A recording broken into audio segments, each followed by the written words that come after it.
Sarah, it's about time you got married. What are you talking about? Get married? Not a chance. I'm still in school. Oh, give me a break. Marrying a rich guy will bring you more money than school ever will. Mom, I'm not like you. I actually like school. Now leave me alone. That was the conversation between my mom and I about 2 months ago. Well, look at me now. Here I am staying in one of the most luxurious villas in Boston. My name's Sarah, by the way, and I'm 16 and in high school. My life hasn't ever been normal. For starters, I don't have a dad, and my mom is totally irresponsible, choosing to spend any money we have on partying and men. Of course, she doesn't even have a job, so we rely on her latest fling to help support us. My mom has never really cared about me, so I just stay out of her life as well. She can do what she wants as long as I can do what I want, and what I want is to study really hard so that I can have a better life than hers. But as usual, she intervened in that plan, and 2 months ago she forced me to quit high school and get married. Obviously, I refused, and I even went on a hunger strike for a few days. But then one day she said, "Tomorrow, our two families will meet. If you don't rock up, I'll go to your school and tell them you're not coming back. But if you come, you can still go to school, at least until the wedding." Ugh, school. She's using what I love most against me, again, to force me to follow all of her ridiculous plans. Fine, I agreed. I mean, it was just a meetup. It's not like they could pressure me to get married right away, right? So the next day, I followed my mom to go meet Adam's family. I was shocked when I saw him. He was wearing a mask that covered half of his face, and he just sat there, not uttering a word, just staring at me without even blinking. Honestly, it was so creepy. His parents seemed nice, though, and they explained that he'd been in an accident when he was a kid, which had left him with a severe burn scar on his face. So he wore the mask to avoid scaring people off. I could see him watching me, waiting for my reaction. So I tried to smile back. I felt so bad for him. But at the same time, there was no way I wanted to spend my life with this guy. So I decided to put my plan into action. All I had to do was get his parents to disagree with the arrangement. So I acted as clumsy as possible. I wanted to give the worst first impression ever. As soon as the wine was poured, I leaned over and knocked his mom's glass all over her white dress. My mom looked mortified, but I didn't stop there. I ate with my hands and dropped food all over the table and kept chewing with my mouth wide open. But no matter how hard I tried, Adam's parents still seemed to like me, and I could see him slightly smirking at me. What did a girl have to do to put this family off? Clearly they were desperate. Near the end of the meal, they started discussing the engagement. Apparently, I'd move into Adam's family house so we could get to know each other. Then, if I could help Adam to feel less insecure, they'd let me finish high school before we had to get married. So didn't that mean they just wanted a friend for Adam? Someone to keep him company? It's not that bad. I guess I can do that then. So after the engagement, I moved into Adam's mansion. After school every day, I'd hang out with him and try to cheer him up. I'd play him my fave music, show him some epic movies, even try telling him jokes. But still, he barely smiled. He wasn't interested in anything I liked. Then one day I was struggling with my science homework when he passed by and decided to check out what I was doing. Suddenly, he started chatting away, and I realized how much he loved chemistry and physics. He even offered to help me with my assignments. He was so passionate about those subjects, and this was a win-win, because I'd finally found something we could discuss. He even started opening up to me. It was a start. I began to feel more comfortable around him. On one sunny day, I even asked Adam if he wanted to play a game of badminton. At first, he refused, as he didn't like being outside, but I wouldn't stop begging until he said, "Fine. Have you played this game before?" "No." "Okay, then let me show you." I was so excited to teach Adam. Although I'm not great at hand-eye coordination, I'd been playing badminton a lot at school, so I felt pretty confident. Finally, I'd found something I was better at than him. Ha! Okay, so I spoke too soon. After a few missed serves, he somehow mastered the shuttlecock and kicked my ass. Why did you say you've never played this before? 'Cause it's the truth. I don't believe you. Adam just shrugged and then left me lying on the ground. He had to be bluffing. It's impossible for anyone to be that good the first time they do something. Ugh. But it was fun, I guess. Adam was growing on me, but I couldn't be around him 24/7 as I had classes to attend. And no cap, I was extremely happy that I still got to go to school. Plus, at school, something incredible happened. One day, I was walking through the schoolyard when I tripped over a can. Just as I was about to faceplant on the ground, a hand appeared and pulled me back up. We made eye contact, and I swear it was love at first sight. His name was Brian, and he's super handsome. From that moment on, we texted nonstop every day, and it wasn't long before he asked me to be his girlfriend. And of course I said yes. I was smitten, but I obviously had to hide it from Adam and his parents. One night, I was on the phone with Brian when suddenly a text from my mom arrived. In fact, ever since the engagement, she hadn't even been in touch. Maybe she was too busy spending the huge amount of money that Adam's parents had given her. Sarah, I really need some cash, just around $500. Can you please ask Adam if he can lend me it? What? How have you already spent the money his parents gave you? Stop asking questions. Just get me that money, okay? Ugh, money, money, money. All she cared about was money. She didn't even ask if I was okay. I want to ask. Can you get me some money? Money? For what? I need to pay for my tutoring class.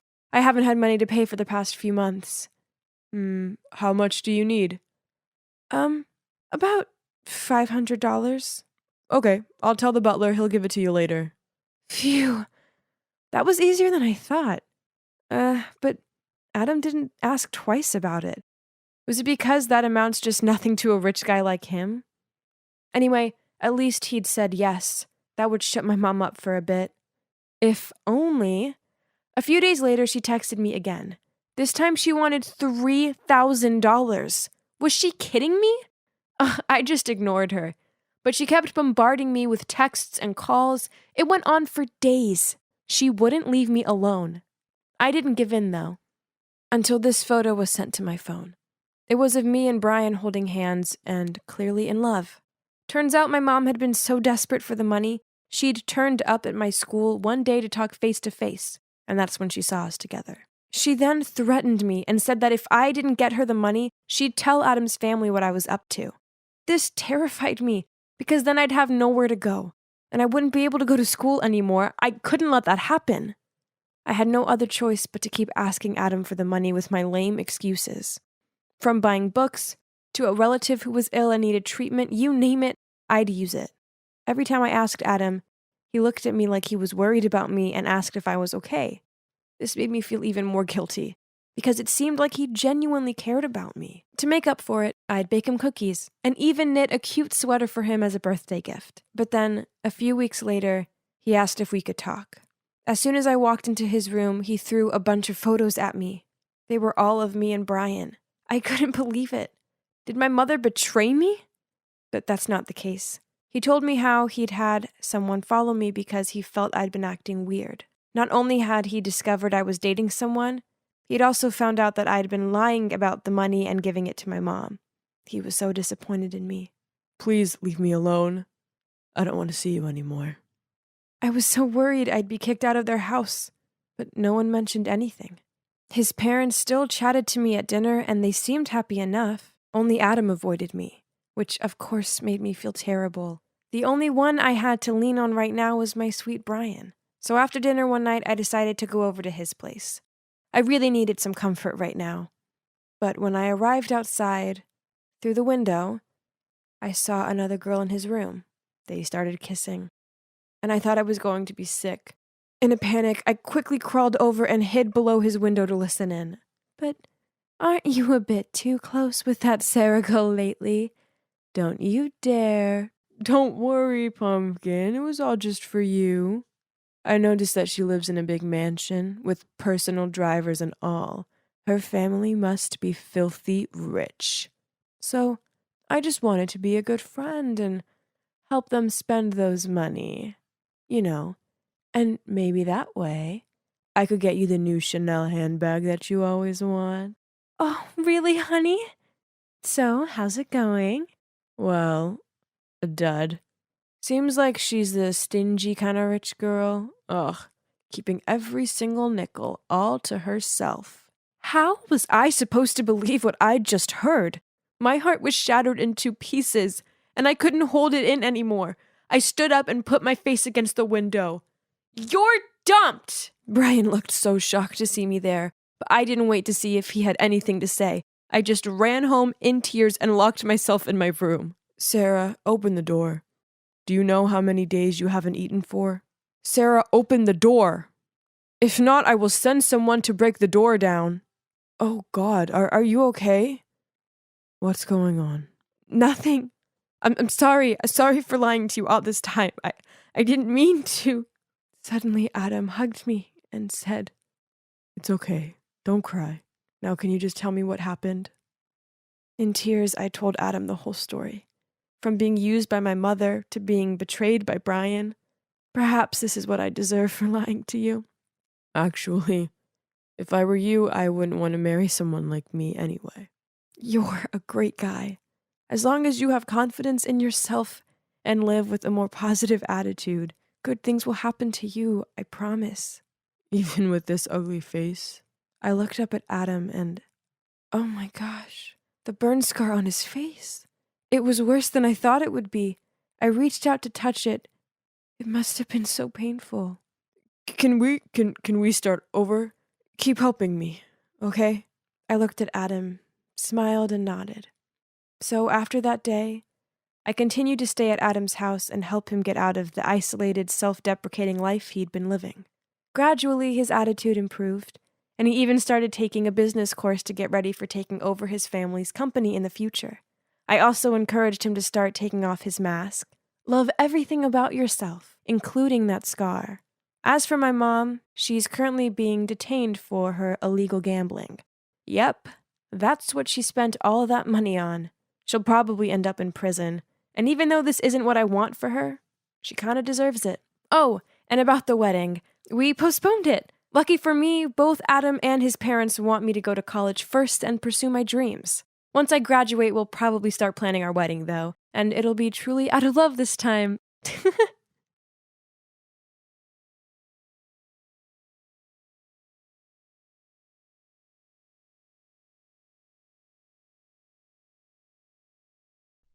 Ugh, look at them flirting. What an eyesore. But don't get it wrong. Trust me, this is no happy family. That woman there isn't my mom. She's Rochelle, our housemaid. I repeat, housemaid. But it looks like she has her sights set on becoming my stepmom. Ugh. We only hired her because after my mom passed away, Dad and I struggled to deal with our grief, and our clumsiness as well, so tidying the house didn't take priority. I suppose Rochelle was an okay maid. Can't deny that she's a good cleaner, and her cooking is tasty. However, recently, I've noticed that she always cooks Dad's favorite meals. Also, they laugh and flirt and constantly give each other these gooey-eyed looks. Yuck! Today, she even took out her handkerchief and attentively wiped my dad's sweaty forehead. Who does she think she is? She definitely wanted to hypnotize Dad. If she thought she'd have a slot in this house, she was totally wrong. I needed to do something about this. I had to talk to Dad right away. Dad, Mom didn't pass away that long ago, but it looks like you've already lined up her replacement. Didn't you hurt Mom enough by reconnecting with your ex right before she died? What do you mean replacement? Brittany, you're being childish and unreasonable. I don't know, and I don't care. But I want Rochelle to get out of our house immediately. She's for sure trying to get something out of you. Okay, fine, if you insist. But make sure you find a new housemaid to replace her. Ugh. So it turns out that finding a new maid who's actually good is nearly impossible. Dozens of people came to try out, but none of them were as considerate as Rochelle. Okay, after all, we still needed a maid, so I reluctantly let Rochelle stay until I found someone new. This didn't mean I was going to let my annoyance for her slide. I decided that while I was stuck in the same house as her, I may as well play some tricks on her to let out my anger. When she decided to cook, again, the divine chicken soup that my dad loved so much, I kindly added a little salt to make it more savory. But somehow, my dad still praised her delicious food. He must just be flattering her, right? So I tried it for myself. What? How could she do that? It tasted amazing. Ugh. Another time, I copied this trick I saw on TikTok by sticking layers of food wrap on Rochelle's door, then acting like there was an emergency. Quick! The oven is making weird noises. I think something's burning. Rochelle quickly ran out of the room and I couldn't help but laugh my head off. Her face was really funny. She then gave me this bewildered look and smiled helplessly. Ugh, why did this woman never get mad? Okay then, let's step it up a notch. I decided to play the ultimate trick. Knowing that Rochelle was scared to death of cockroaches, I cut a cockroach shape out of paper and put it behind the fabric of her nightlight. That night, I was dozing off when I heard a screechy scream, "Ah!" coming from Rochelle's room. Aha! Success! But she was so terrified that she fainted. Oops! Do you know what the most annoying thing is? Even after all the trouble I've caused her, Rochelle was still super sweet to me. She was always offering me cookies and asking me about my day and stuff. I felt like she was trying to play the role of a mother, and I didn't like that at all. She couldn't fool me. I knew she only put up with me to please my dad. Thanks to Rochelle, I could never be at ease, even in my own home. But recently, a very special person has come into my life and lit up my mood. It was totally by chance. That day, it had rained like crazy, so there were puddles everywhere. I was on my way home from the grocery store when a car drove whizzing by. I thought I was going to get a free bath, but then suddenly, an arm pulled me back and shielded me with his body. Just like in a romantic movie, standing there was a boy, soaking wet, asking if I was okay. Aww, he had totally swept me off my feet. We walked together for a while, and he told me his name's Chris, and he lives in the next neighborhood. That's it! I needed to find a way to impress Chris and also thank him for helping me. So, after some careful thinking, I decided to bake him a cake. I'd seen Rochelle bake before. It looked easy peasy. So I baked one and gave some to my best friend Sue to try. But she spat it out and said, "Ew, gross." I sadly sat in the kitchen, staring at my pathetic cake, and wondered where I'd done wrong. That's when Rochelle stepped into the room. But to my surprise, instead of laughing at me, she patted me on the shoulder. Come here. I'll teach you how to cook. Rochelle was a good cook, so I'd be stupid not to learn from her. This doesn't mean I like her, though. I just want to win my crush's heart. So after that, each day after school, Rochelle gave me a cooking lesson. Okay, so maybe she wasn't as bad as I first thought. We tried out different recipes together and came up with our own perfect formula. And finally, I could bake a lovely heart-shaped chocolate cake by myself to confess my love to Chris. And you know what? He said yes. I was so deeply in love with Chris that I totally forgot about my conflict with Rochelle. Chris often came over to my place. My dad and Rochelle loved him. So now, besides my dad's favorite food, Rochelle also makes Chris's favorites too. She's incredible. She could remember everything Chris loves and hates, even the trivia, like he's allergic to peanuts. We were just like a family, and I have to admit, it felt kinda good. And then, out of literally nowhere, the shock of my life happened. My dad passed away from cancer. I didn't even know he was ill. As you might guess, I totally broke down and didn't want to do anything after that. My mom and dad had both left me, just within a single year. But at least I still had Rochelle and Chris beside me. Rochelle took care of me like I was her actual daughter. I was going through such a tough time in life, but having them around made me feel like I wasn't completely alone. The grief had to fade away eventually, and it's gonna be okay from now on, I thought. Until one day, I was baking cupcakes when my dad's lawyer appeared and showed me the will. Turns out, My dad had left the house to me, but only on the condition that I had a guardian. Some woman named Laura. Huh? That's odd. I don't know anyone named Laura. But wait, I think I've heard this name from someone. Oh, my mom. When she was in her last days, Mom once told me that my dad had been talking to his ex again. And her name was Laura. Could it be her? Did he seriously make his ex my guardian? Unbelievable! I had to get to the bottom of this. But how could I find this mystery Laura? I had no family. Well, besides my Uncle Colin, who was living in France. So I contacted him and told him everything. He flew back at once, and although I hadn't seen him in years, I couldn't hold back my emotions and ended up sobbing on his shoulder. And then he told me the horrible truth. Laura is none other than the woman who had just walked through the door. It was Rochelle, the woman who had been living in my house. I couldn't believe my ears. What on earth is going on? So Rochelle moving in was no coincidence? My dad sneakily snuck her in as a maid so they could be together? My pain and disappointment were overwhelming, but I had to calm down so I could think rationally. I knew I needed to be smart and outplay Rochelle at her own game. Since then, I started watching Rochelle and noticed something strange. Rochelle and Chris were a bit too close and intimate.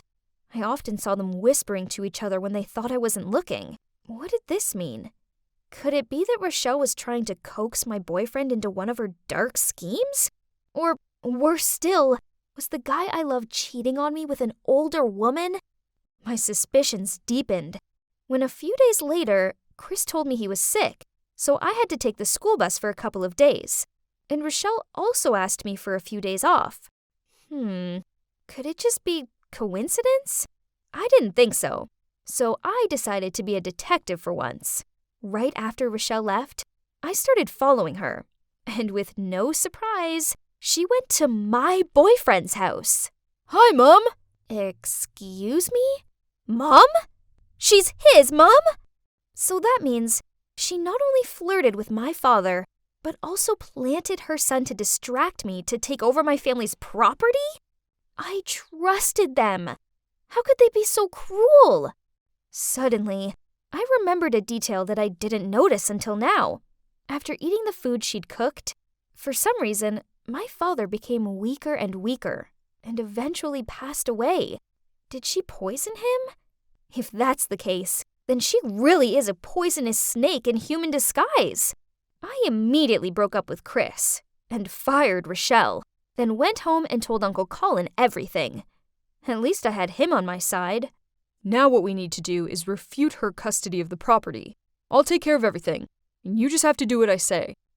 Then, Uncle Colin helped me prepare a lawsuit against Rochelle and her son for fraud. Those two will pay the price for what they did to my father and me.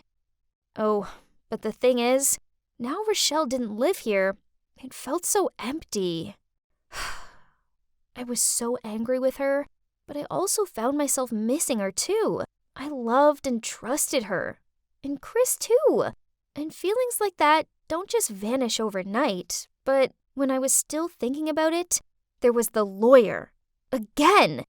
And he was accompanied by Uncle Colin. What's happening now? Miss Brittany Jensen hereby transfers the entire estate of 25 Oakwell House to Mr. Colin Jensen, as signed by both parties. Huh? Signed? When did I sign that? I snatched the paper and shouted, "Scam! I never saw this paper! Uncle, what is this? Please say something." I don't know. Just follow the legal documents. No, no, no, no!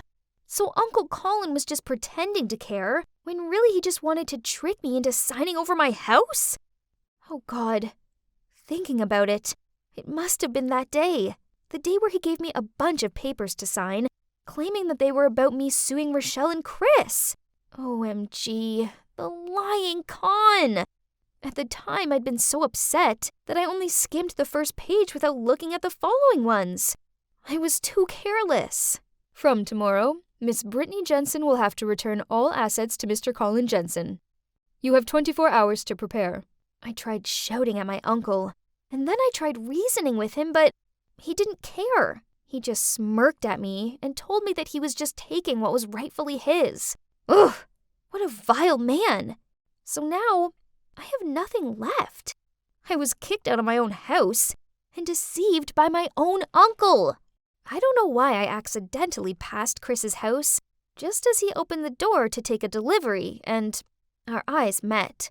I turned and started to run away, but Chris caught up with me and grabbed my hand. Even after the awful way I treated them both, Rochelle and Chris still invited me inside and made me dinner. I ashamedly told them what happened. Then Rochelle told me everything. It turns out that my father found out that he had cancer a while ago, but he didn't tell me because he saw how upset I was after losing Mom, and he was afraid I would worry too much.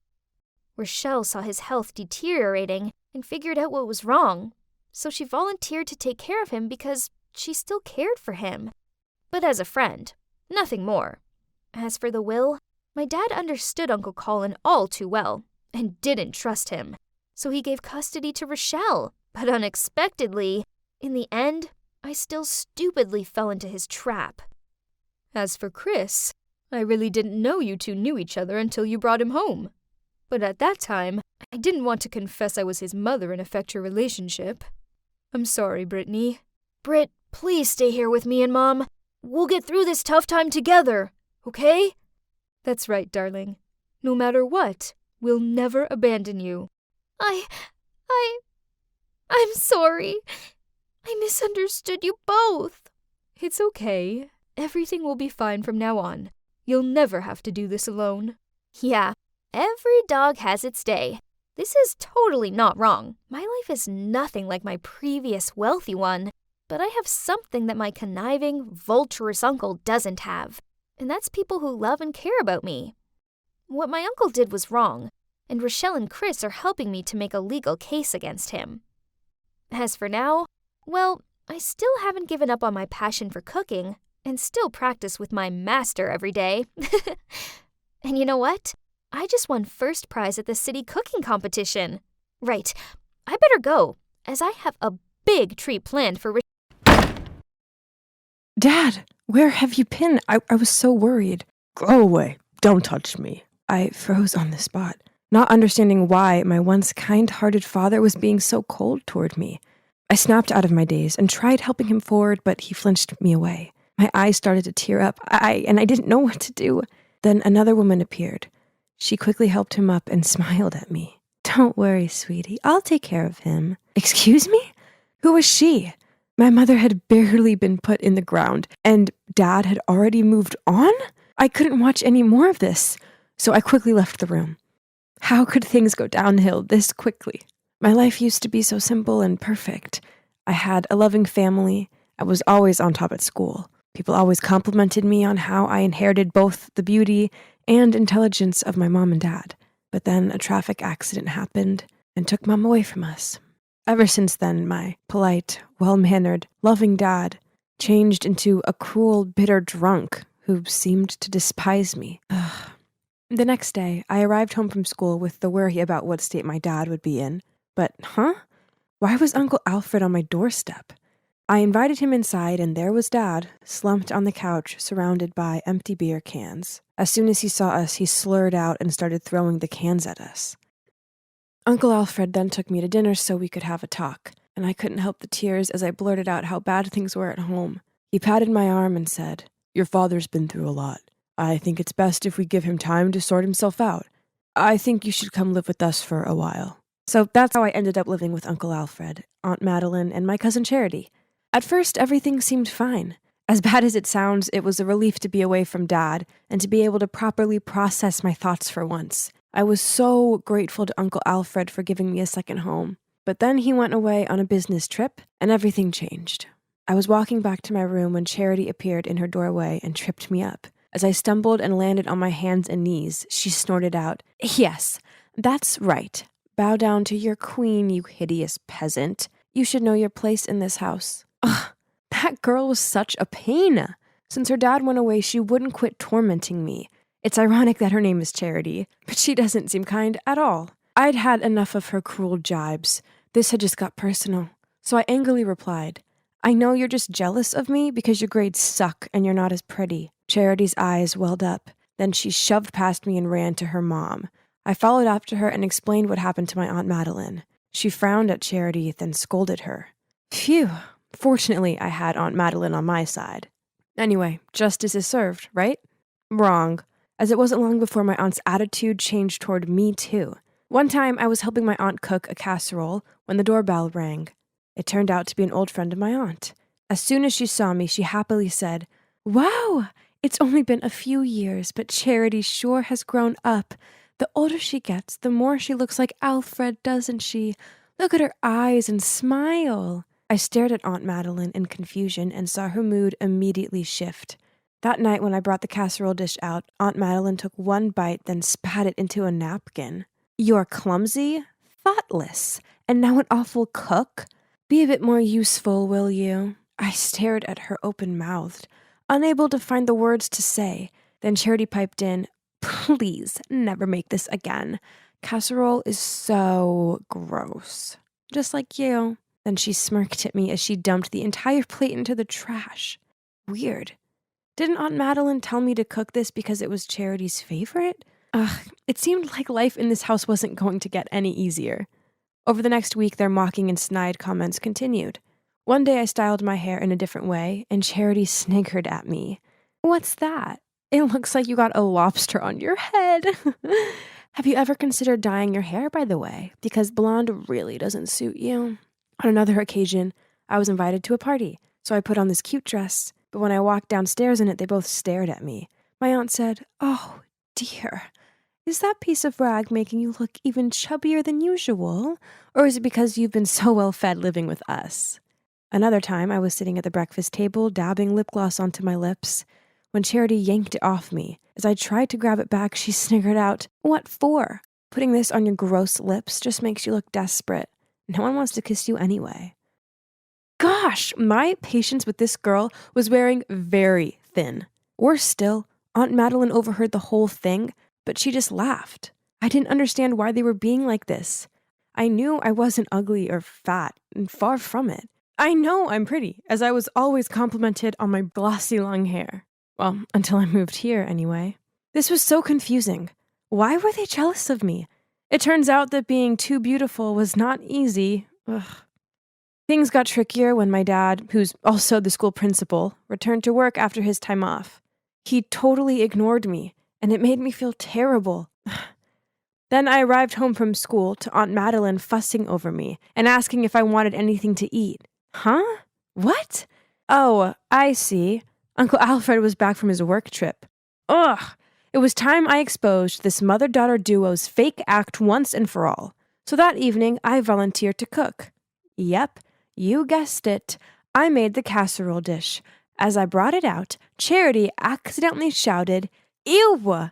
I already told you I hate this dish. Aunt Madeline turned pale, and Charity gave this gawping, shocked look. Then I dropped to my knees and pleaded, I know I'm wrong. Please don't punish me anymore. I don't want to sleep in the basement again. Uncle Alfred looked very confused, so I continued. I forgot that Charity hates this dish. I've been punished several times, but I still keep on messing up. I'm the one to blame. What is this? I go away for a few weeks and come back to carnage? He ordered Aunt Madeline into their room for a private chat. We're not even related. Don't expect my mother and I to be nice to you, she said, then stormed off. What?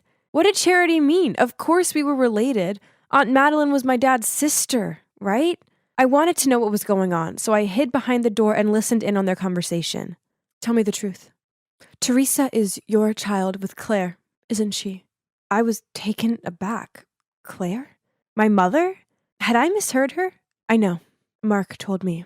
The day Claire had the accident, they ran some blood tests, and he found out Teresa's blood type didn't match his. Obviously, she's not his biological daughter, and she looks just like you. Now tell me, did you and Claire cheat behind our backs? You used to be in love with her before you married me. So Dad treated me like that because he found out I'm not his own daughter? And Alfred and my mom used to be in love before she got married to my dad? Explain to me! Enough! Alfred finally spoke up. I have nothing to explain to you. Hearing footsteps toward me, I rushed to my room, closed the door, then crawled into my blanket pretending to be asleep. Suddenly, I heard the door open. It was Alfred. Teresa, let's get out of here. I packed a bag and left with my Uncle Alfred. We moved into a small apartment not too far from his house. Even though he took care of me a lot, he never mentioned that day ever again. I didn't dare to ask either. So we just let it slide. He had to be my real dad, right? He just wasn't ready to talk about it yet. I tried to avoid Charity as much as possible, but this wasn't always easy as we went to the same school. It wasn't like I was scared of her or anything, it was just awkward. Then one day, I walked along the corridor to see flyers stuck to lockers, doors, windows, and floating around the floor. They all had a picture of my face on them, and scrawled across them was, "This fraud is the product of her cheating mom and a married man." Everyone was giving me dirty looks and whispering about me. I panicked and rushed out of there, but I wasn't looking where I was going and bumped straight into a jock, and standing next to him was Charity. "Enjoy the fame? These flyers were specially made for you." Right at that moment, my father appeared holding a flyer. He waved it in front of her. What is this? Who allows you to trash the school with this rubbish? Leave Teresa alone. I couldn't cope with my father right now, so I ran off to class. That afternoon, I heard the school speaker announce that everything written on the flyers was lies, and Charity would be in detention. Once the last bell rang, I just wanted to get home and hide away from the world. But as I walked outside, I saw my dad waiting for me at the gate. I had nothing to say to him, so I ignored him and walked off. Please, Teresa, at least hear me out. I stopped on the spot, then walked over to him. I guess it was time I found out the truth. So, turns out, yes, I'm not his daughter, but I wasn't Uncle Alfred's daughter either. I found this, and it made me feel so guilty, he said. He showed me an artificial insemination certificate file. Turns out after years of trying, my parents went to run some tests, and my dad was diagnosed as infertile. Mom didn't want him to be upset, so she secretly got artificial insemination and gave birth to me. It was never your mom's fault, and I was wrong to treat you like that. I'm so sorry. A fresh ran of tears streamed down my face with each word I heard from him. Teresa, I'm so sorry that us adults, selfishness and bitterness has hurt you. Startled, I turned around to find that Uncle Alfred was already there behind me. I guess he'd come to pick me up, and I didn't notice since I was talking to my dad. He must have heard the whole story. Alfred and I will do anything to make it up to you. Even if you want to find your biological dad, we'll try our best. I looked at him and Uncle Alfred, thinking, there's no need to, as I've already got two amazing dads.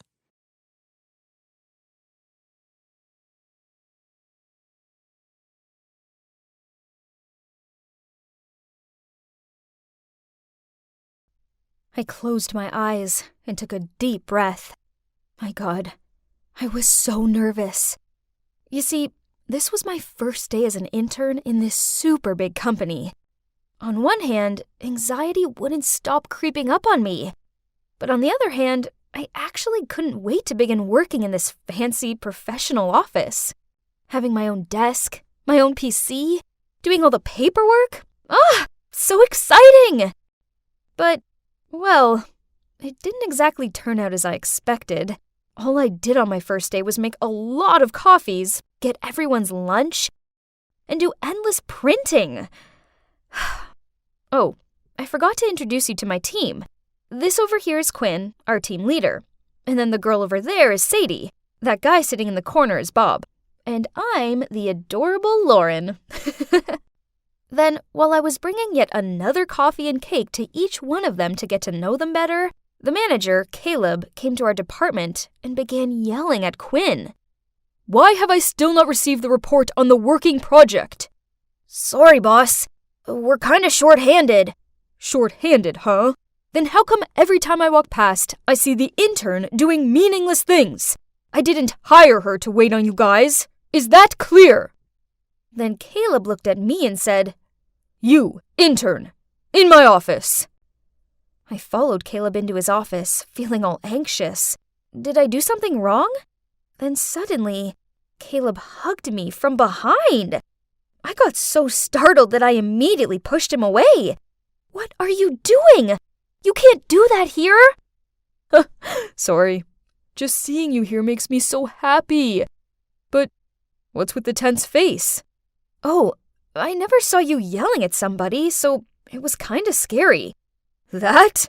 Oh, that's nothing. You're probably wondering why my manager was hugging me. Well, actually, Caleb is my boyfriend. You see, I was in my last semester of college. I told him that I wanted to do an internship because it would be good for me, so he insisted that I do it in his company. At first, I didn't think it was a good idea. I mean, couples that work together don't stay together, right? But he managed to convince me otherwise, so here I am. Even so, I didn't want anyone in the office to know about our relationship. Therefore, I didn't let him drive me to work, and having lunch together is also a no-no. Caleb had no comment about this. He probably understood why this was necessary. But then one day, at the end of the meeting with our department, Caleb was about to walk out of the meeting room when he suddenly stopped, turned around, and said in front of all, Oh, by the way, I just want you all to know that Lauren is my girlfriend. Okay, bye. "Oh my God! Why on earth did he do that?" Everybody immediately turned and stared at me with shocked expressions. And me, well, I just wanted to slide down the chair and hide under the table. I stormed into Caleb's office and demanded an explanation. Yesterday I had lunch with a manager of another department, and he said that he liked you and wanted to ask you out. So I thought it's best to inform everyone that you're my girlfriend. Am I right? What? Ugh, no! Men and their dumb egos! Ugh! Anyway, I hoped that it wouldn't affect anything. But as I feared, it did. Massively so. The moment everyone found out I was Caleb's girlfriend, they started treating me differently. Every time I walked into the room, they immediately stopped talking and gave me awkward looks. Or after work, they would go out for some drinks but purposely not invite me. It sucked being left out like that. And then one day, it got much worse. I arrived at the office extra early as there was an email I needed to send out before 9. But my PC wouldn't turn on, so I got under the table trying to see if a cable was loose. Right at that moment, Bob and Sadie walked into the office gossiping. Clearly Lauren only got that internship because she's Caleb's girlfriend. And did you see her clothes? All those expensive brands? Well, having a boyfriend who's the manager in a big company must be blissful. What? I never accept expensive gifts from Caleb. They're all mine. Then during work, I accidentally took a glimpse at Quinn's computer screen and saw that they were chatting about me in a group chat. Something about me not having to do errands just because my boyfriend's the manager. Hearing and reading all these mean comments made me feel really frustrated, so I wasn't in any mood to work that whole morning. Then in the afternoon, we had a meeting about the project we were all working on, and Caleb asked me to hand him the report. Oh snap. I'd totally forgotten to do it. Sorry. I haven't written the report yet. Can I ask why? And what were you doing this entire morning? For the sake of our team, please focus. We can't mess this project up. I'm just having a lot going on, okay? Interns are humans too. Jeez, I'll send you the report by the end of the day, boss.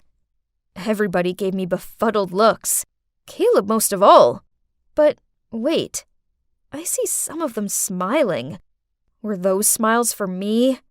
Then after the meeting, everyone gathered around me, patted my shoulder, and praised me for standing up against Caleb. To be honest, it felt good to be noticed and not ridiculed. So maybe there was still a chance I could win them over, right? The next day at noon, Caleb came by the department to grab some lunch with me. But I told him, in front of everyone, that I wanted to have lunch with the team. He looked confused, but still had to agree. Lunch with the whole team was great, except for one thing. They constantly kept asking me about Caleb. Like, what's he like outside the office? Why is he always so strict and grumpy? I noticed that they kind of liked talking about Caleb, so I told them, oh, Caleb is such a great boyfriend. he's very attentive and is an amazing cook. But they weren't interested in that. Oh no, they just cared about his bad habits. Ugh, fine. So I gave them what they wanted. Well, I don't like that he's always perfectly on time. I'm 1 minute late, and he begins to lecture me about how time is precious and we shouldn't waste it. That definitely caught everyone's attention right away. They really liked that, huh? I felt kind of guilty, but I couldn't deny how nice it was. That feeling when everyone was starting to like me, and it would be only this time, right? Well, how wrong I was, because every time our team went out, they started gossiping about Caleb and then looked longingly at me until I badmouthed my boyfriend. Again. But to me, Caleb is the perfect man. He just has a few tiny flaws, but nothing major. So I decided to make stuff up. He sleep talks and never brushes his teeth before bed. And he burps a lot at home. Ugh, I hated it. But what can I do? The worse stuff I told them about Caleb, the more they seemed to like me. Then one day, Caleb invited some of the other managers to his apartment for some beer. Suddenly, a guy pointed at Caleb's beer and asked him if he should be drinking that, what with his gas problem. Oh no. Then this guy told a confusing-looking Caleb that everyone in the office was gossiping about him. Luckily for me, he just shrugged and said he didn't want to hear about idle gossip. Phew, that was close. But then something terrible happened. Some of my fake rumors reached Mr. Smith's ears, the general manager. One day I walked past Caleb's office and heard Mr. Smith yelling at him. Something about Caleb resigning as manager because there was a rumor that he pushed other staff who dared to argue with him to quit. Oh no! I only made that up on purpose so the others would be afraid of him and stop talking about him. It's all my fault. So as soon as Mr. Smith walked out of Caleb's room, I ran after him and said, "Please wait.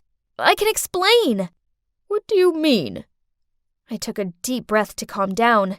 Then I began to explain to him that I was the one who spread that rumor, and that it was 100% not true.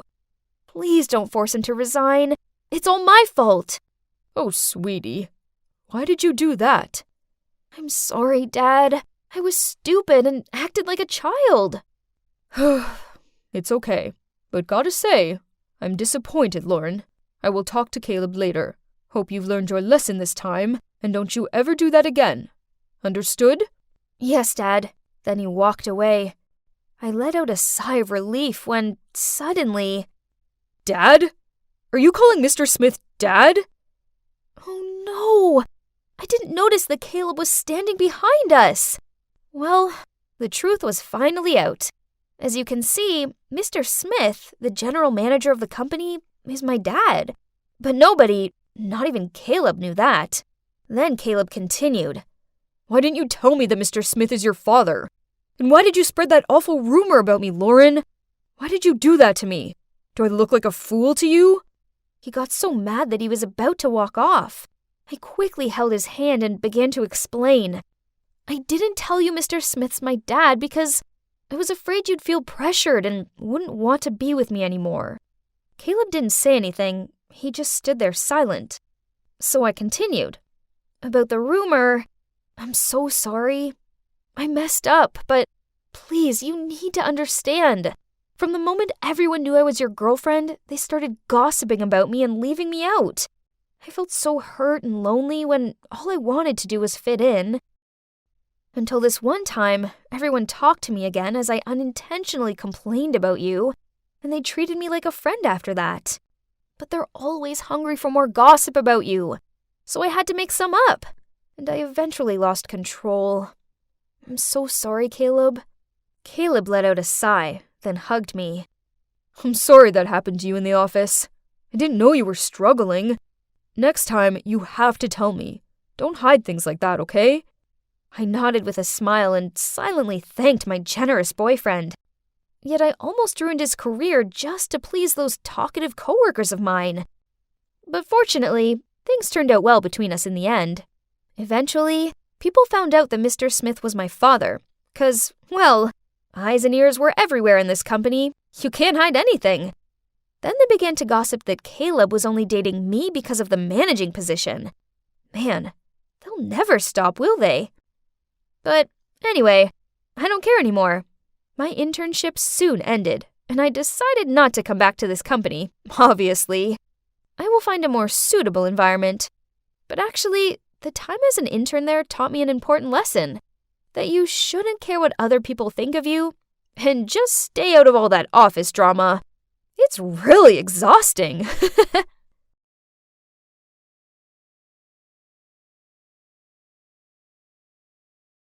Wow! Magnificent! So, I'm going to live here from now on? Unbelievable! Everything has happened so quickly that I was struggling to believe it was real. Yesterday afternoon, when I was helping out in my family's diner, suddenly a film crew rushed in and claimed that they were from the reality TV program Long Lost Love, which reunites lost family members. While I stood there confused, they announced to me that I was the lost child of the famous director Gabriel Perez. What? Did that mean my parents adopted me? Through tears, my parents told me that 13 years ago, in a bustling, crowded fair, they saw me wandering around aimlessly, so they brought me home. And even though they reported it to the cops, there were no leads, so they decided to adopt me. And so begins my life as a young lady of a rich family. As you'd expect with the home of a famous director, my father's mansion was impeccable. From the designer furniture to the stylish decor, the whole house was like a French-style castle. I peered at the huge photo of my grand-looking parents. Suddenly, there was a whisper. "The master must be very happy, you know. His second wife couldn't give him a child after all these years. Yes. Now that he's older, he had to search for his biological child to lean on." Oh, so this woman, the woman who came with Dad to the reunion yesterday, wasn't my biological mother? In that case, I wonder who's my real mom. "Miss, come in, please." Inside were my parents and some specialists who then immediately pulled me in for a complete makeover. Whoa, I looked really gorgeous. My hair was so glossy, and this makeup made me look so glamorous. Never in my wildest dreams did I ever think I would end up living here and feeling like a princess.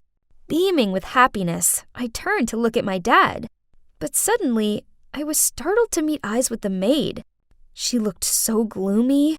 Why did she keep staring at me with a poker face? That was odd. "Carol, let's move along." Strange. But never mind. Maybe she's always like that when she's seeing strangers. OMG. Dinner was so luxurious, including caviar and steak. This was so exciting. That night, I couldn't sleep and just rolled around in bed until dawn. But little did I know what an exhausting day was waiting for me ahead. 5 a.m. sharp, I was shaken awake. Huh? Was there a fire or something? A maid informed me that I had a very important press conference this morning, and it was imperative I looked the part. I groggily got out of bed and plonked myself in the chair. I had to wear this posh dress and have this old-fashioned bouncy hairstyle. Ugh, this made me look about 25. OMG. I swear this press conference was the most boring thing ever. For several hours, their conversations couldn't stray away from showing off their wealth, comparing their popularity, and all the showbiz stuff. I yawned dozens of times, but had to hide it behind my hand. I could feel my stepmother scrutinizing me. Ugh, I wanted to go home. You see, the type of person I hate the most are those kinds of showy, scornful ladies. But unfortunately, they're the only ones I've been interacting with. I missed hanging out with the kids my own age. But yeah, since I moved here, my parents insisted on homeschooling me, so I wouldn't be influenced by other inferior children. Ugh! Worse still, the only thing they teach me is about acting and movie stuff. How is that going to help me get into college? But that's not all. After studying, despite being tired, my stepmother forced me to spend a further 2 hours working out in the home gym. Every time I gasped for breath or snuck a snack, she would give me a novel-long lecture. The worst part is she banned anything sweet and made me stick to this strict diet full of celery and hummus. Gross! Then one time I slipped and fell off the exercise bike and twisted my ankle. My stepmother was so furious with me that she made me go to bed without my dinner. I couldn't take it anymore, so I hobbled into my father's room. Dad, why do I have to do these things? I don't like it. Dad said nothing, but just quietly signaled for me to follow him.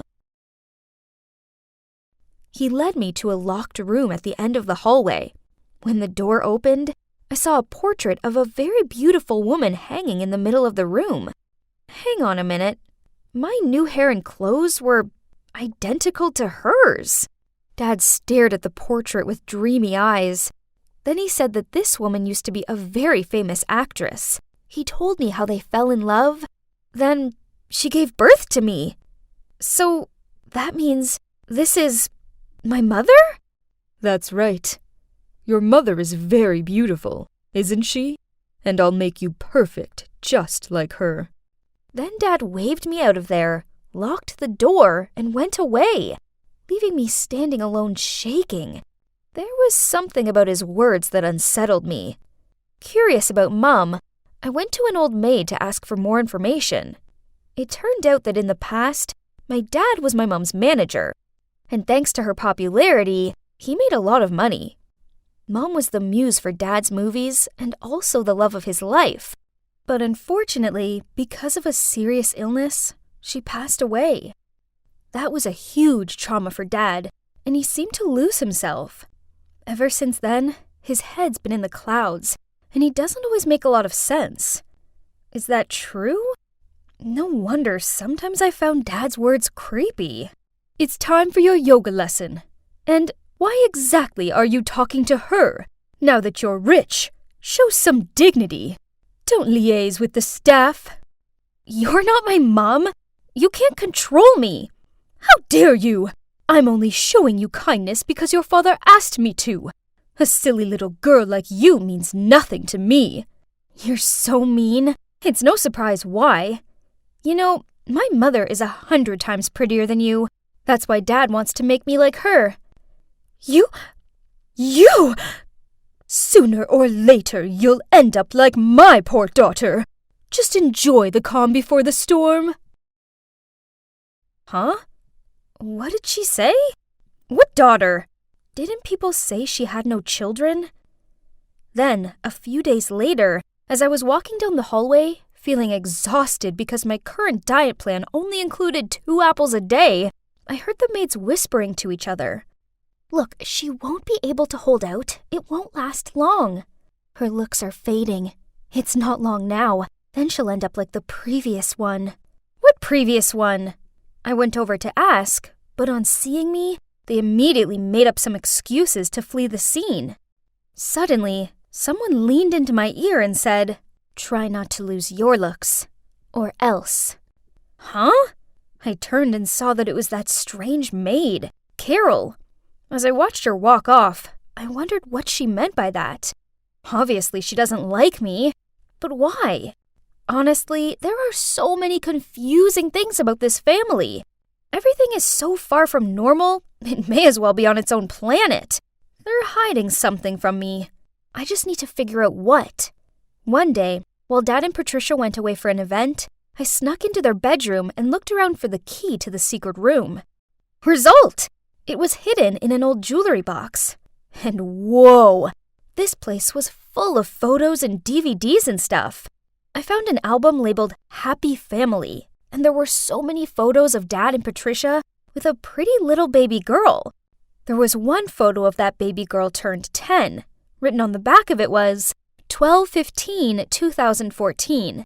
Happy birthday, our pretty sweetheart. Stay beautiful, Carol. Carol? The birth year. Green eyes.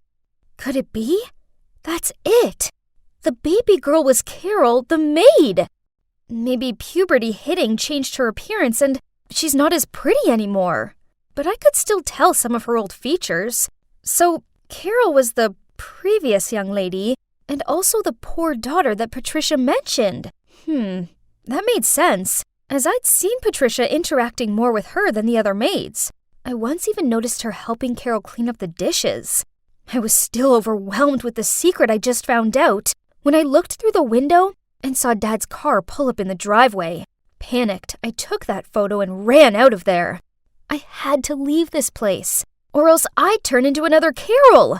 I kept on running, but then I bumped straight into Patricia. Oh no. Please let me go.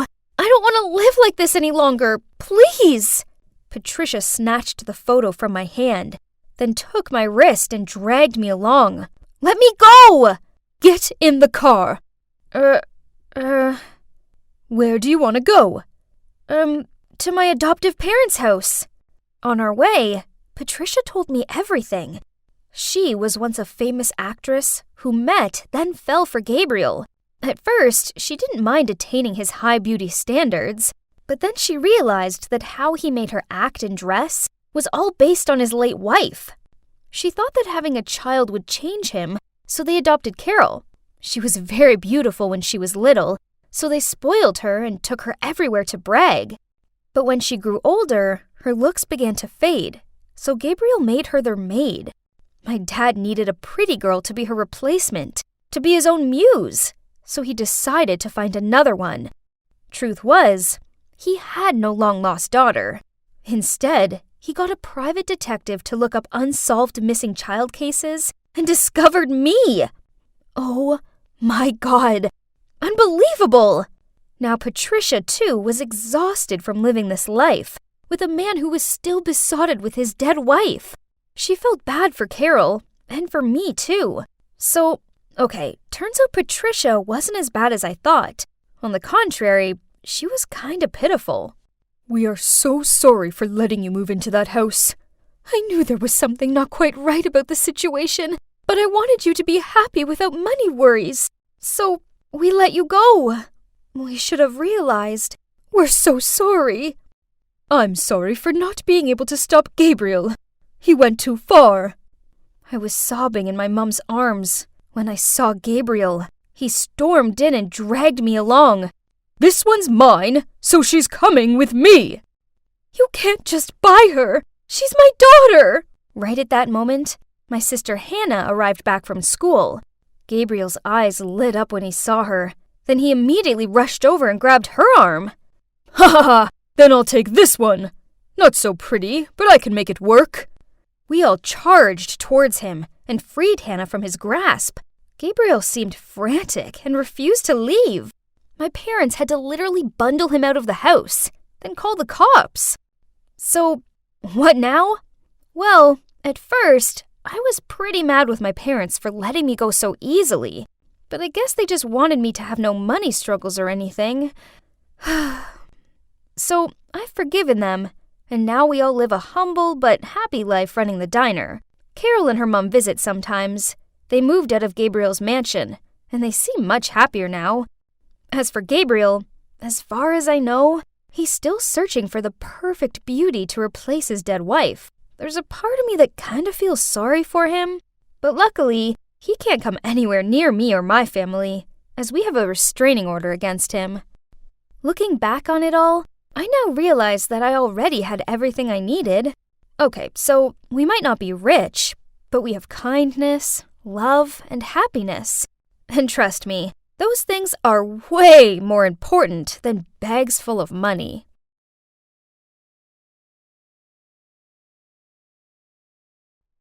Why wasn't it working?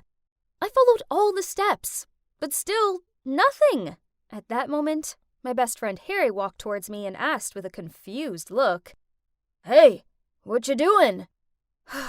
Hey, Harry. I'm just working on this plan to become popular, but it isn't going so well. I changed my style and posted more on social media, but I'm still not cool.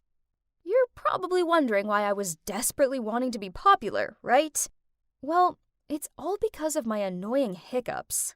Last year, I was on stage performing the play Our Town when I suddenly started to hiccup. Constantly. I couldn't stop, and the whole audience started to laugh at me. In the end, they had to replace me with my understudy. Not only was it the most humiliating moment of my life, but I've also been teased about it ever since. This year, I wanted to become popular. Then everyone would forget about the hiccuping incident. If only becoming popular was easy. Hey, you could help me. No way! Your plan is crazy! At that moment, the new student, Amanda, passed by, surrounded by a bunch of other students. Why is this girl so popular? I mean, she's only been here a week. You don't know? She's Dustin's sister. He's already the most popular guy in school. So being his sister makes her popular too. Duh. That's it, Harry. The fastest way for me to climb the popularity ladder is to date Dustin. At first, Harry seemed confused by this, but then he suddenly agreed to help me. With one condition, of course, that after I succeeded in becoming Dustin's girlfriend, I had to introduce Amanda to him. I knew it! He had a crush on her. Every guy in the school does. Fine, I'll help him, as I need Harry in this anyway. He plays a crucial role in my plan, and you'll soon figure out why. After school, I was waiting in a corner at the parking lot when Harry walked towards me, followed by Dustin. I heard you're giving tutor lessons? Yeah, that's right. I don't take money. I just need... What do you need? I need you to pretend to be my boyfriend. Dustin burst out laughing, but then when he saw our serious looks, he stopped. You two are crazy, but I do need to pass math, so... Okay. However, my grades have to improve within 2 weeks. Then we have a deal. Deal? I grinned. Within 2 weeks? That's so easy. What a catch. You must be wondering how we managed to pull that off. Well, Harry's on Dustin's soccer team and overheard the coach tell him if he didn't improve his math grade, he'd be kicked off the team. Basically, we used Dustin's weakness to get the deal. I know I had no chance with him by using my lousy flirting skills, so it's time to use my greatest strength, my brain. Pretty smart, huh? I started to tutor Dustin. Then after 2 weeks, he shot up 2 grades. And that's when he held up his end of the deal and pretended to be my boyfriend. The next day, Dustin and I held hands and walked into school. And just as I expected, everybody was gawping at us. I even heard them whisper about me, "Is that the hiccup girl with Dustin?" And, "Whoa, since when were those two a thing?" Ha! And that's not all. Wherever I went, people would follow me. And in every class, everyone wanted to sit next to me. Finally, I was popular, and I loved it. I just finished tutoring Dustin at his house and was about to head home when his mom appeared and invited me to stay for dinner. Awkward, but I didn't want to be rude, so I said yes. Besides, this was a great opportunity to talk to Amanda.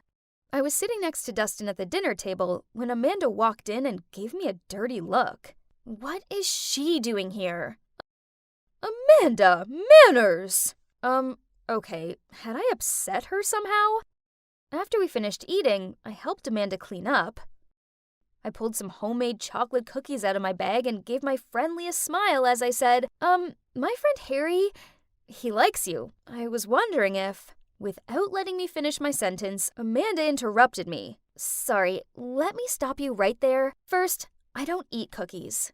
Gross. Second, I assume you're asking me if I want to go out with your friend, right? No, because he's a loser just like you. It's embarrassing enough that Dustin is dating you. Then she walked off, leaving me standing there dumbfounded. Oh my God, couldn't believe what I just heard. How could a person be so rude? Ugh. The next day at school, I wanted to tell Harry to give up on Amanda, but as soon as I caught sight of him, he ran towards me, hugged me and said, "Emily, you're a matchmaking genius! Thank you!" Huh? What do you mean by that? Amanda just asked me if I wanted to come to her party this weekend. Isn't that great? Yay! What on earth was going on? But Harry looked so happy that I just couldn't tell him the truth. One thing's for sure, there's something sus about Amanda. Of course, I was going to that party too, 'cause I was Dustin's girlfriend, remember? Wow, we were actually at a cool kids party. Our first time ever. This was awesome. Harry even got a bit emotional. What a baby. Dustin and I teamed up to play beer pong, and it was so much fun, and unexpectedly, we won! We were so excited, and both of us cheered with joy and hugged each other without thinking. Oops, didn't see that coming. But what happened next was even crazier. Everybody started to cheer, kiss, kiss, kiss. Oh boy, they couldn't be serious, right? I just laughed it off and hoped everyone would stop. But no, they just kept cheering on. Suddenly, Dustin grabbed my face and kissed me right on the lips. I didn't push him away. Oh no, instead, I closed my eyes and got carried away. I even lifted up one leg. Oh, and FYI, that was my first kiss. After that, we both turned bright red and avoided eye contact. Ugh, my whole body felt hot like I was having a fever or something. Anyway, the party was everything I dreamed of and more. The next day, Harry and I arrived at school in a super good mood. But suddenly, we saw a bunch of students gathering around someone. We squished through the crowd and saw Amanda crying. Turns out, somebody from the party had stolen 2 of her mom's Fabergé eggs. Then, one of Amanda's friends suggested checking all backpacks and lockers of everyone who went to the party last night. But the chances are low. The culprit must have been able to hide all the evidence by now. Still, we should try everything we can, right? I couldn't bear seeing Amanda crying her eyes out like this. Then he gently patted her shoulder. Hey, that was smooth. Way to go, Harry. And so, we checked a few people's belongings and still nothing was found. Then it was Harry's turn. He opened the locker and, oh my God, one of the Fabergé eggs was in there. But how? He would never do such a thing. I opened my locker and, what? There was the other one! What on earth was going on? Suddenly, Amanda started shouting at us. I knew it was you two! Hey everybody, Emily over here manipulated Dustin by using his weaknesses, his love of soccer and his dislike for math. Then she forced him to pretend to be her boyfriend just so she could be cool. Everybody started glaring at me like I was the villain, but I wasn't. There was a misunderstanding. I looked over to Dustin for help, but he just avoided my gaze, then walked off. I didn't know what to do, so I just stood there in shock until Harry dragged me off with him. Well, after that, I was more popular than ever. I was now known as the girl who took advantage of a guy to get popular and then stole from him. Worse, Amanda wouldn't listen to me. Harry and I were clearly framed. I wish I could go back to my normal life before I made that stupid deal with Dustin. Oh, but then that kiss wouldn't have happened. Oh boy, might I have fallen for Dustin? Then suddenly I got a text from Amanda. It was a clip from the recent party with the message, "You're nothing to Dustin." Why are you dating this loser? Wasn't she the girl who hiccuped during the play? I will use her until the end of this semester. Oh my, I couldn't believe he said that. I knew he didn't like me in the way I liked him, but did he have to be so mean? The clip automatically replayed again. Ugh, watching this one time was bad enough. But wait, there was a detail in the clip that caught my attention. I rewound it and, oh my God, there were the 2 missing Fabergé eggs. The clip was recorded at midnight, but Harry and I left the party way before then. I quickly rushed over to Dustin and Amanda's house and showed them the video. I don't remember you both leaving earlier. What if you're lying? Well, I noticed your front door has cameras. If you want, we could check them. Dustin turned to Amanda and confusingly asked, Did you put those eggs in Emily and Harry's lockers? Amanda said nothing, but her head down said it all. But why would you do that? Emily didn't do anything wrong. Because I don't like her being your girlfriend. I like you. What? Isn't she his sister? Oh, turns out they aren't actually siblings. Phew, that would have been weird. The truth is their parents were really close, and when Amanda's parents died in an accident, Dustin's family took her in. So Amanda was like a sister to Dustin, but Amanda, on the other hand, has been in love with him for a long time. I decided not to make a big deal out of it. As long as she posted a status on social media saying this was all a misunderstanding and that we didn't steal from her, and she reluctantly agreed.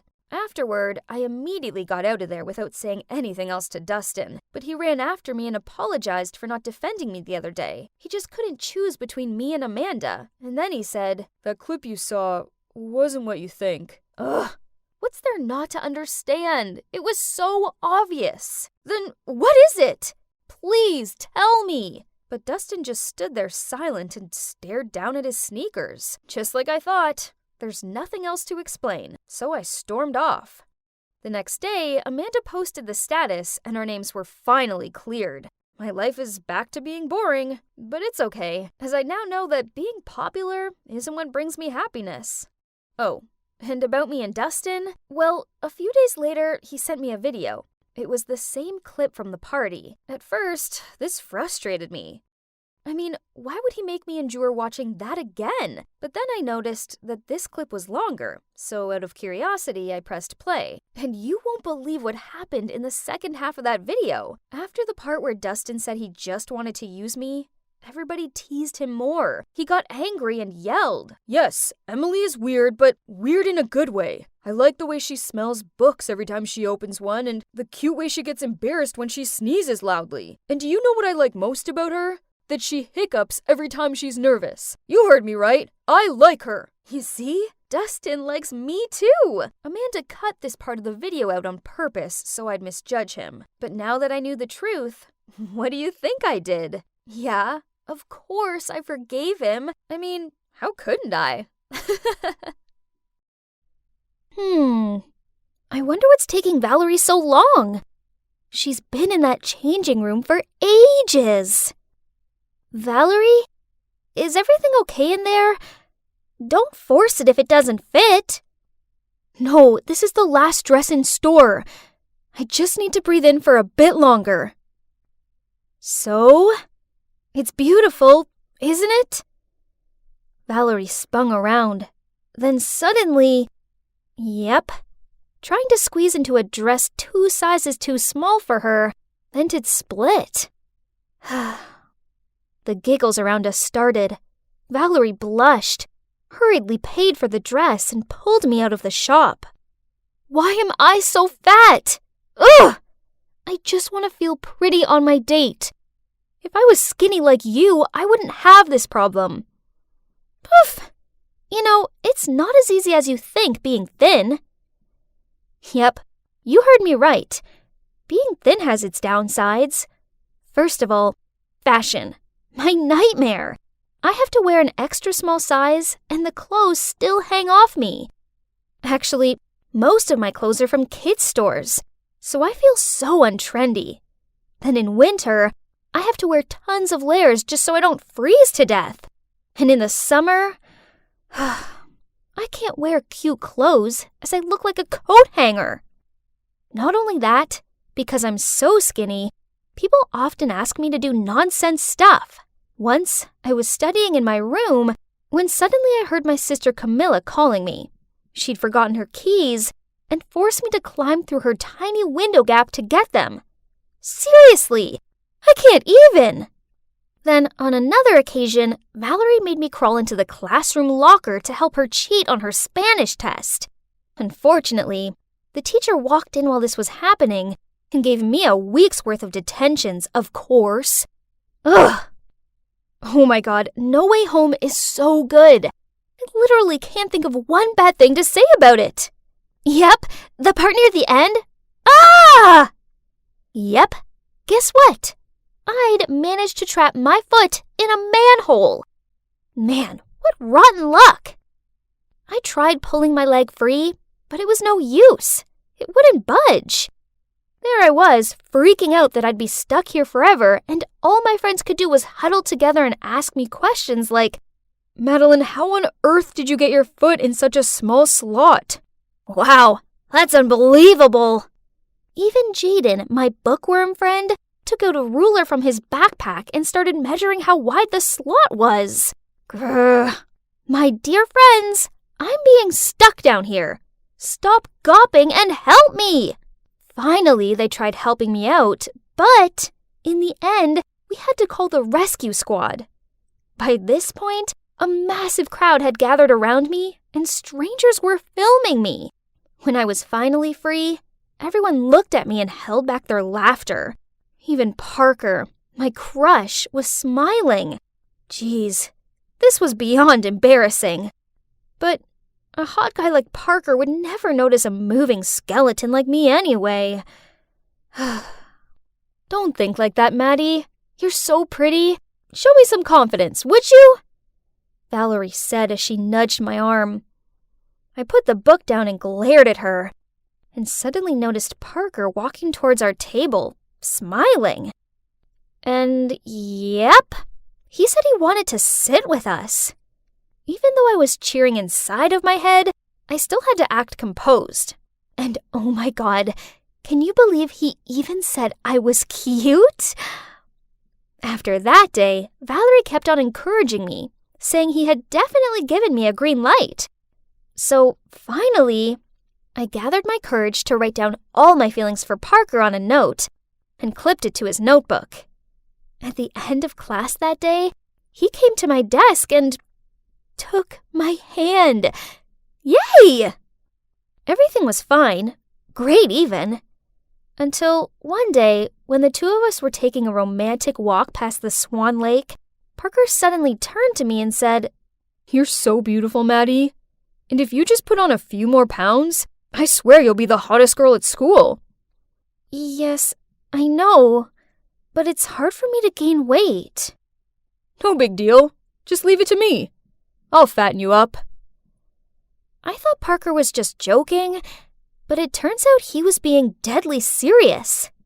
Since that day, every time we went on a date, instead of taking me to the bowling alley and movies as usual, Parker would take me out to eat. I swear, I've tried all the restaurants in our town. More surprisingly, on my birthday, Parker even gave me a bouquet of fried chicken. How romantic! But this didn't change anything, as my weight still stayed the same. Parker was disappointed when he peered over me and saw the scales hadn't budged. Then he sighed out. How come you and Valerie are friends, but look totally opposite? Here comes our adorable, chubby Valerie. What? Parker called Valerie adorable again. This wasn't the first time either. Annoyed, I put down my fork and walked away from them. After that, I started avoiding Valerie. I did homework with other friends, sat with other girls at lunch, and every time I happened to see Valerie, I turned around and walked away. Honestly, I didn't want it to be this way, but just seeing her made me uncomfortable. But I couldn't bear to see my boyfriend call my BFF cute, while he thought I was too skinny. Then summer break finally rolled around. I thought it'd be just me and Parker, but then he went off to a summer camp in Spain. The plan was all ruined. So I spent a whole sunny day inside sulking. What's wrong? Are you bored because your lover is away? So why don't you take this time to surprise him when he returns? Surprise? A great idea popped into my head. But how do I get chubby? Easy peasy. Okay, if it's that easy, then show me. Okay, if you do my summer homework for me. What? She's such an opportunist. But I really wanted to pile on the pounds and please Parker. So, without hesitation, I nodded in agreement. So, from that day on, I started following Camilla's weight gain plan. I switched veggies for greasy foods, and my main meal was always late at night. I also changed water for milkshakes, but I did have to stop drinking them when the smell of milk alone made me feel sick. Seeing me eating crazy like that, my parents worriedly said, Madeline, eating healthily is important, else your health will be affected. But I ignored their advice. This time, I definitely had to gain weight. Finally, after a month of trying, I gained some weight. Yay! I looked a lot more attractive now, didn't I? I was studying myself in the mirror when I heard my phone beep. It was Parker. He was coming over tomorrow with a present for me. The next day, I put on this hot dress that I'd never felt confident enough to wear before, and I asked Camilla to help me do my makeup. As soon as I finished, I eagerly waited for Parker in the living room. The doorbell rang. I excitedly opened the door, but as soon as he saw me, Parker quickly said, "Oh, sorry. I have the wrong house." Then he started to leave. Huh? He didn't recognize me? This will be fun. No, honey, you're not mistaken. It's me, your destiny. Madeline? Is that really you? Oh my, how on earth can you be this big? We've only been apart for a month. So, you don't think I'm prettier now? To my surprise, Parker shook his head. No, you're so fat now. It doesn't look okay. Lose some weight. Huh? This was so confusing. I thought he wanted me to be bigger. As annoying as this was, I still listened to Parker and tried to lose the weight I'd put on. So it turns out that losing weight is far trickier than it sounds. Actually, it's 1,000,000 times harder to lose it than it is to gain it. After a month of healthy eating and exercise, I gained another pound. Ugh! Stop eating that. Are you giving up already? You must try harder. What? It's just some popcorn. Why does he have to be so rude about this? I'll give you 2 weeks to lose weight. Else we're done. Huh? What did he just say? Done?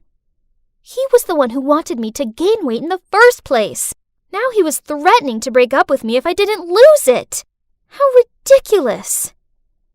You know what? I don't need 2 weeks. Let's end it right now. It's clear you never loved me at all. You only like my appearance. If you truly cared about me, you wouldn't care what size I was.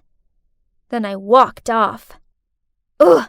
How could I have been so stupid? For the entirety of my relationship with that jerk Parker, I was blindly following him. I only cared about pleasing him, and it cost me so many things, including my best friend. I needed to apologize to her right away. I nervously knocked on the door, then waited. Finally, Valerie opened it, but on seeing me, she went to shut it. I'm so sorry. Just let me explain, please. Valerie, I'm so sorry. It was all because I was afraid Parker would leave me for you. But I realize now that he's a massive jerk, and I was an idiot for ever trying to change for him. Jeez, you're crazy. Parker is totally not my type. I scratched my head and told her about how terrible Parker had treated me and how I'd foolishly listened to him. Man, that douchebag! Then she hugged me. Valerie confessed to me that she'd been trying to lose weight by lowering her calorie intake, but the pounds weren't coming off. And worse still, she felt weak and tired all the time. I nodded in agreement with her. So, from then on, Valerie and I made a promise to love ourselves, regardless of what size we were, and to never let anyone try and change us. And look, that's Walker and Joel, our awesome boyfriends who love us just the way we are. And you know what? It feels so good not caring what other people think. So don't ever let idiots put you down. 'Cause when you allow yourself to just be you, then you can finally realize just how beautiful you truly are. I was taking an interesting-looking book from the bookshelf when suddenly I saw a face peering back at me. Wait a minute. Oh God, not him! I quickly hid my face behind a book, but too late. He'd already seen me. Duh, what was I thinking? Now I looked even more pathetic. You must be wondering why I was desperately avoiding this dude.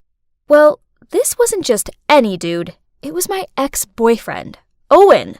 Talk about a day ruined. Oh, hi, Owen. I didn't see you there. Are you here by yourself? Oh no, I'm here with my girlfriend. There she is. Hey babe, I'm here. I turned around and, geez, my day just went from bad to catastrophic. How on earth did they end up together? Yep, I knew that girl. She's Mila, my stepsister. Oh, let me tell you about her. Actually, before we became stepsisters, Mila and I went to the same high school together, but we weren't close or anything. But out of the blue, my mom and Mila's dad somehow got together and soon got married. I tried being friendly towards her, but no matter what I did, she remained cold and unpleasant towards me. She even forbid me from telling anyone at school that we were family. And she started to compete with me for team tryouts, in tests, everything. Then one day, after a few months of living together, she informed our parents that she was moving in with her mom and switching schools. Why, you ask? Well, 'cause she couldn't stand living with me anymore. I'm not gonna lie, hearing her say that hurt like crazy. All I'd been was nice to her, but fine. If that's what she wanted to do, then whatever. And like I said, that guy over there is my ex, Owen. We used to date when I was a sophomore and he was a senior. But then he dumped me for the most ridiculous reason ever. Well, back then, I was on a strict diet. Every time we went out for some food, I would order a depressing-looking salad, and Owen would order a delicious hamburger with fries on the side. So I always snuck a fry or two from his plate, and a couple of bites out of his burger. But I mean, sharing is something totally normal in a relationship, right? But, well, Owen didn't think so. So just like that, he ended things with me, then went away to college. But now he was back in town for summer break, and he was dating my stepsister. Ugh. Oh, hey Amy. Long time no see. Oh yeah, I hope you don't mind, but I'm with Owen now. Ugh, I hate her sarcasm. And did she have to latch onto his arm and stroke his hair? What about you, Amy? Are you seeing anyone at the moment? There was no way I was going to tell them I was single. That would be so embarrassing. So I flipped my hair, then started bragging about my awesome older boyfriend. A mature guy who has the face of a movie star and the body of a Calvin Klein model. Wrinkles started to form between Mila's eyebrows. In your face? But then Owen suddenly said, Great. How about a double date tomorrow night? What?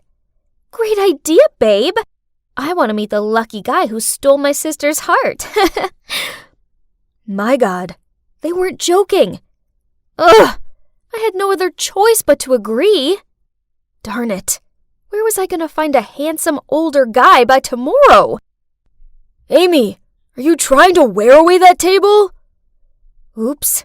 I'd been so preoccupied with my dating dilemma, I hadn't realized I'd been cleaning the same table for 20 minutes. Hey, but wait. I took a closer look at my manager's face. Jake is handsome, older than me, and he's single. My God, I'd found my fake boyfriend. Now I just needed to persuade him.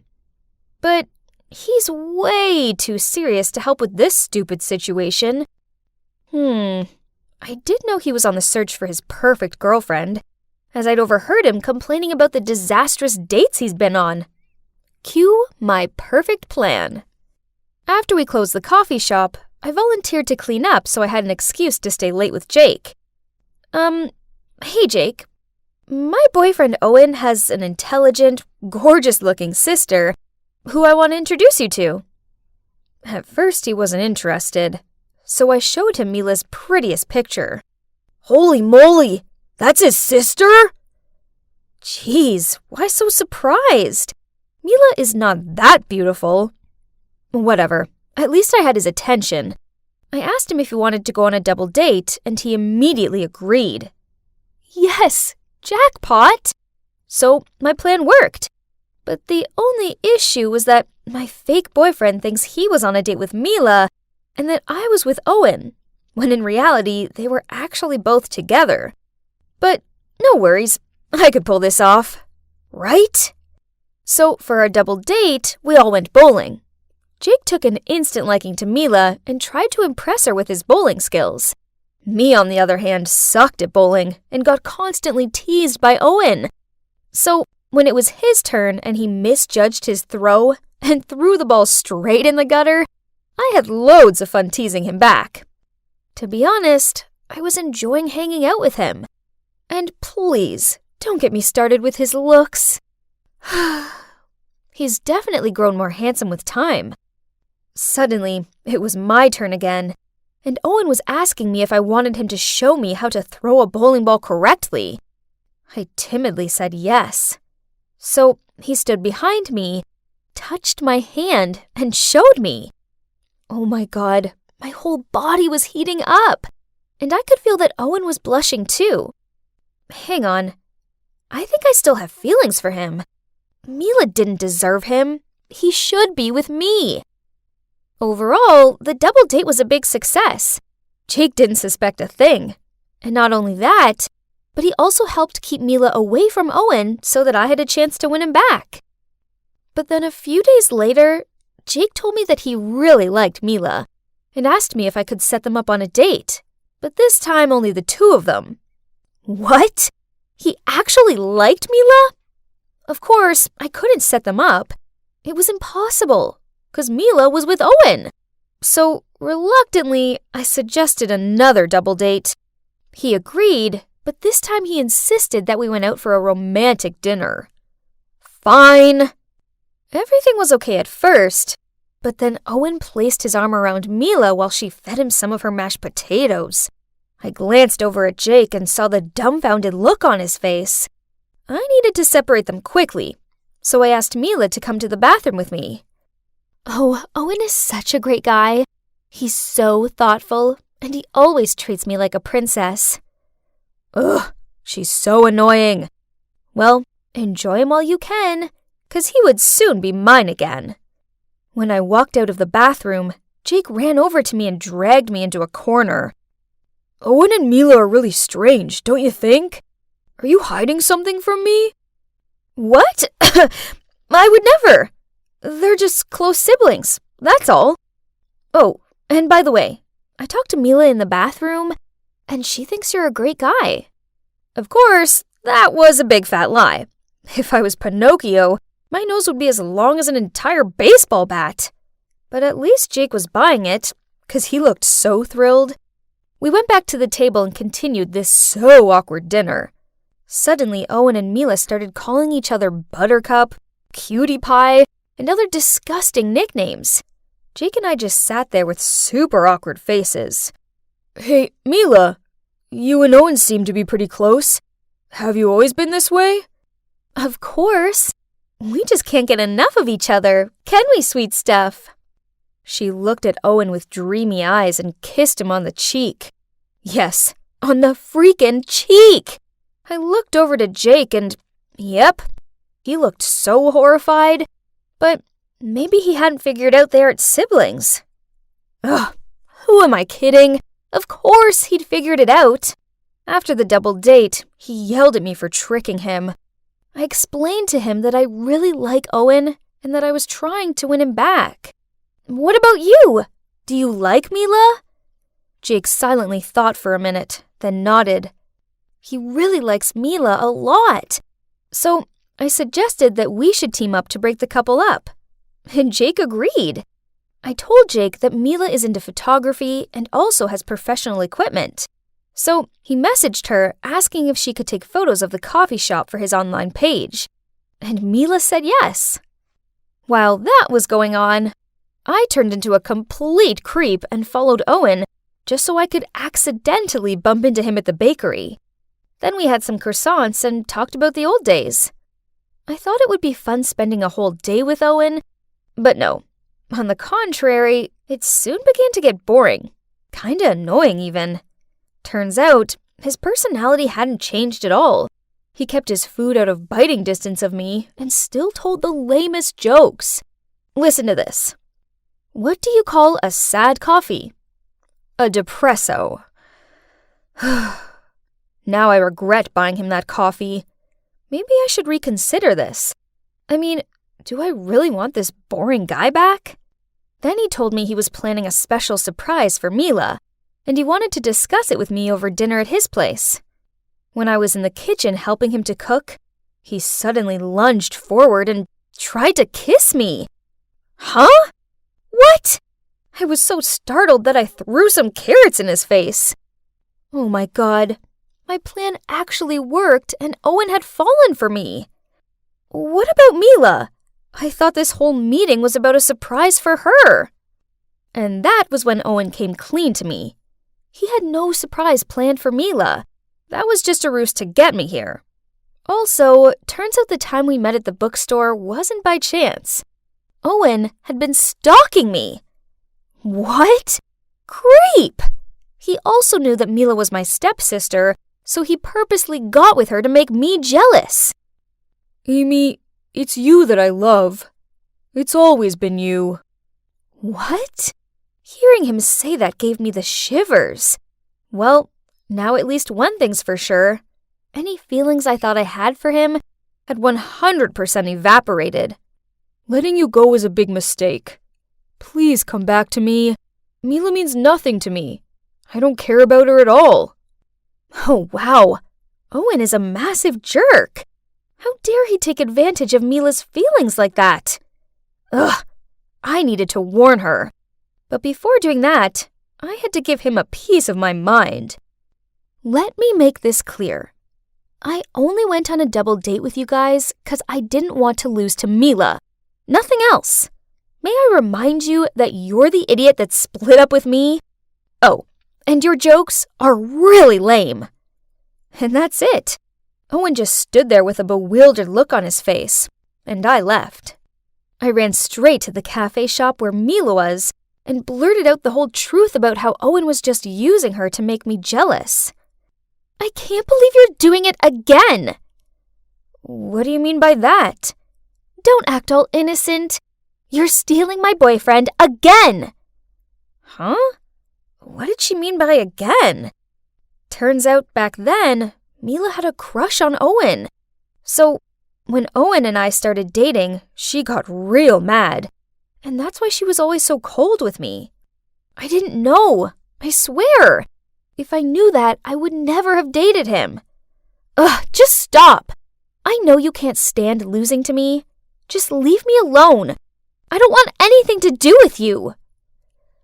I give up. Talking to her was pointless. But then Jake suddenly spoke up.